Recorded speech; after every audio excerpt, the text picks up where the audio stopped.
Hey everyone, welcome back. This is Journey into Hopefulness, and last week I read chapter 12 of the 100 Simple Secrets of Happy People. It was Have Realistic Expectations, and the chapter talked about setting realistic goals and trying to make things better, not perfect. And I added into the discussion about, as alienated parents, one of our big goals in life is to raise our children into adulthood, and for many of us that goal has become unreachable, and that perhaps we have to redefine what being a parent means. And always remember that even though we don't have our children in our physical life, we still have to remain that positive role model for them. And I had some really beautiful comments from some of you, and I wanted to share them with you. John wrote, "For me, true fatherhood or true motherhood exists in our hearts and not in our circumstances. True fatherhood cannot be taken from me by PA and remains with me as long as I live. It is the idea that fatherhood is the God-given gift of loving and guiding my daughter through the ups and downs of life, regardless of her feelings towards me. I am the only person in the world who can give her paternal pride and acceptance. If I do that to the best of my ability, whether or not we reunite, then my conscience is clear and I can always know I did my best." That, John, is a wonderful example of giving without having the expectation of getting back in return. And I just have to say, have you ever tried writing poetry? Because the way that you put your words, I just feel like there's a poem there ready to be written. So let me know if you've ever written poetry, and if you haven't, I think you should. Our next comment was from Pauline. And Pauline said, "Our kids are going through abuse, and you are so right. They need us to be the mature role models who are compassionate with ourselves and with them. It's not easy for anyone, parent or child, in this situation, but yes, we can choose how we behave and how we think, and we can be a good role model even if we have limited or little contact with our children. We can live as a beacon of love and hope that lights the way forward from any distance." You are so right, Pauline.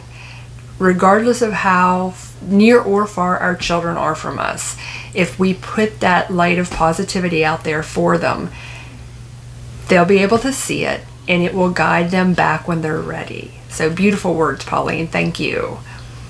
And Dee wrote, 100% true. We can't get back the lost time, and we must accept that our role has changed. As hard as it was for me to accept this, I did. So thank you everybody for adding to the discussion. If you are new to the channel, please feel free to add to any of the discussions, to any of the videos. I would love to hear your opinion. I would love to hear your feedback. If you are new to the channel as well, please subscribe and hit the little notification bell so that you'll know when I put out a new video, and definitely join us in our conversations and our discussions on this. So this week's chapter 13, is Be Open to New Ideas, and I thought this was the perfect chapter to follow Have Realistic Expectations, since I talked about maybe redefining what being a parent means. So again, be open to new ideas. Never stop learning and adapting. The world will always be changing. If you limit yourself to what you knew and what you were comfortable with earlier in your life, you will grow increasingly frustrated with your surroundings as you age. You would see him around town from time to time. People knew him only as Herb. He was always walking by the side of the road. People asked him why he was always walking, and Herb told them that he didn't believe in moving machines. Didn't own a car, wouldn't take a cab or a bus. Why? He said he got along just fine without them when he was younger, so why should he bother with them now? This belief provided him momentary comfort. He did not have to adapt to face a change that he feared. However, he also shut himself off from everything that was not within a few miles of his house. The world might as well not have existed for him, as he could not directly experience anything outside of his hometown. Principles are valuable and should be cherished, but there is a difference between principle and stubborn practice. As time went on and the lives of his children led them to scatter across the country, Herb consigned himself to never being able to visit them because he refused to adapt to the world as it exists. In research on older Americans, what predicted satisfaction more than finances or the state of their current relationships was their willingness to adapt. If they were willing to change some of their habits and expectations, their happiness was maintained even when their circumstances changed. Those who were resistant to change, on the other hand, were less than 1/3 as likely to feel happy. I have often been told that if there's one thing in life that's certain, it's change. If you think about it, every moment that we experience in life is different from the previous moment. That's change. But it's gradual change. It's change that we really don't even notice because it does happen gradually. It's almost like being with our children from the time they were babies, being with them every day.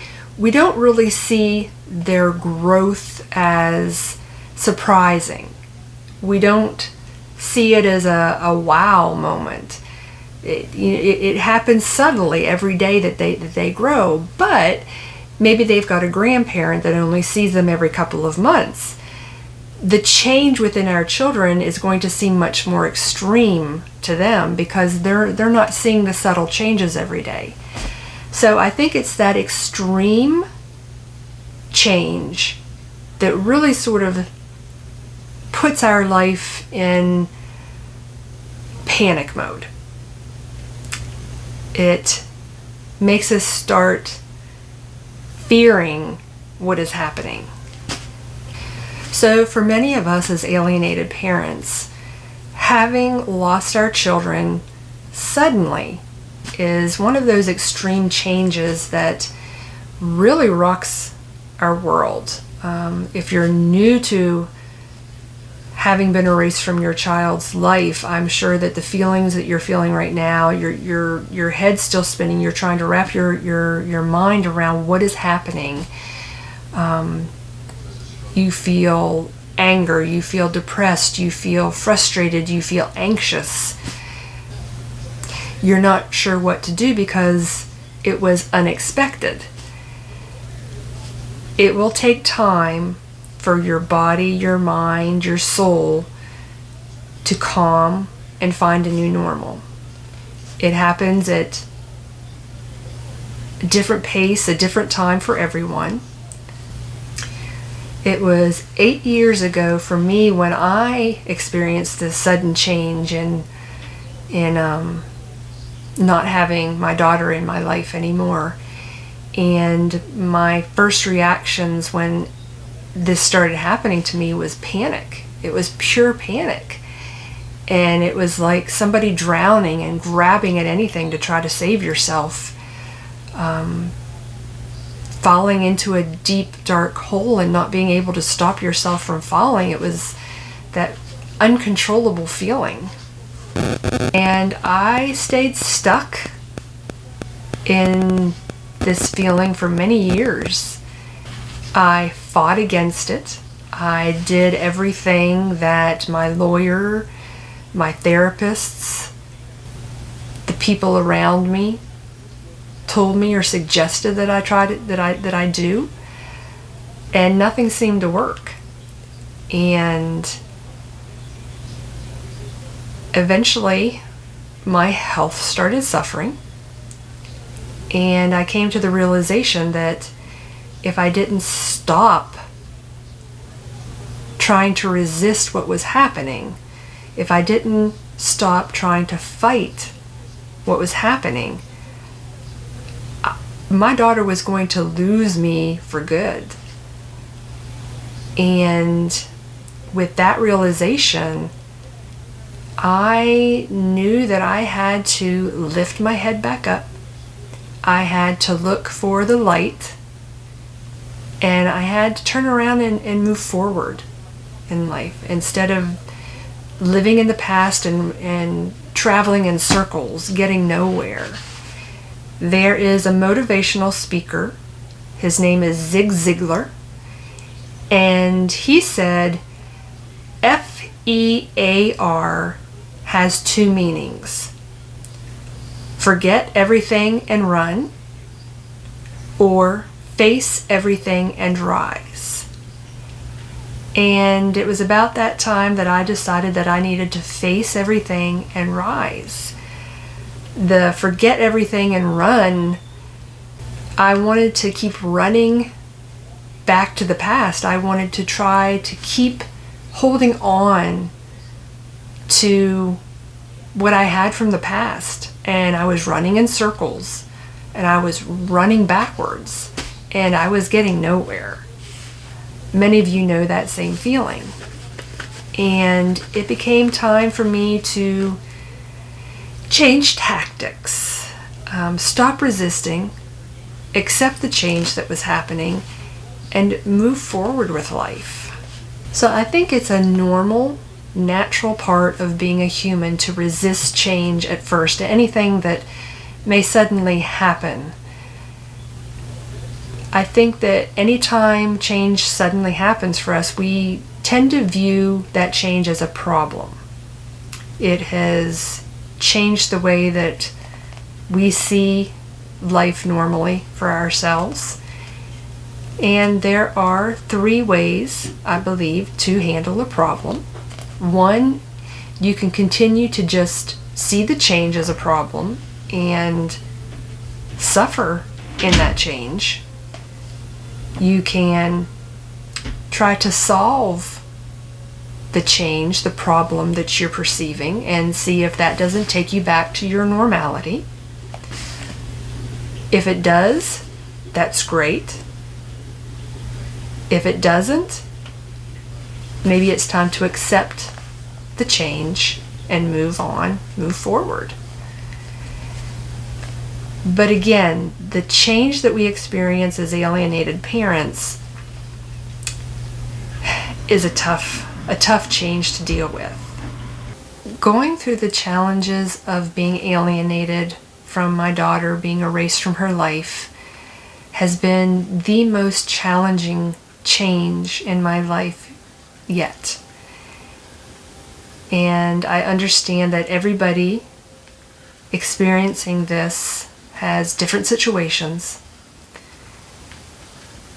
And I want to encourage you to listen to your heart and soul, regardless of what stage you're in, whether you're still in the legal battle, whether you're in counseling, whether you've decided to stop fighting, whether you are still seeing your child from time to time. Remember to listen to your heart and your soul. If you're feeling pain, ask yourself why you're feeling this pain and where it's coming from. And if you're feeling this pain continuously, if you're feeling fear, if you're feeling the negative emotions that are associated with alienation, but you're feeling them chronically, I want you to ask yourself, can you be open to new ideas? Can you be open to accepting where you're at in life right now and allowing the fear and the pain and the frustration to just release it? Not an easy thing to do, I know. But your child needs you. They need you healthy. They need you positive. And they need, as I've said before, a positive role model. We always have to keep in mind that as sudden as this was for us as parents, it was very sudden for our children as well. So if you find yourself facing fear, facing anger, facing frustration, know that your child is more than likely facing those same things, and more than likely they are feeling the negative fear. They're feeling that forget everything and run. Running in circles, running into the past, not knowing how to move forward. So remember to always be that positive role model for them. Show them how to face everything and rise. So let me hear your comments about this chapter. How long did it take you to come out of your fear of this sudden change that we've all gone through? Good night, everyone. Thanks again for joining me. I look forward to having you come back again.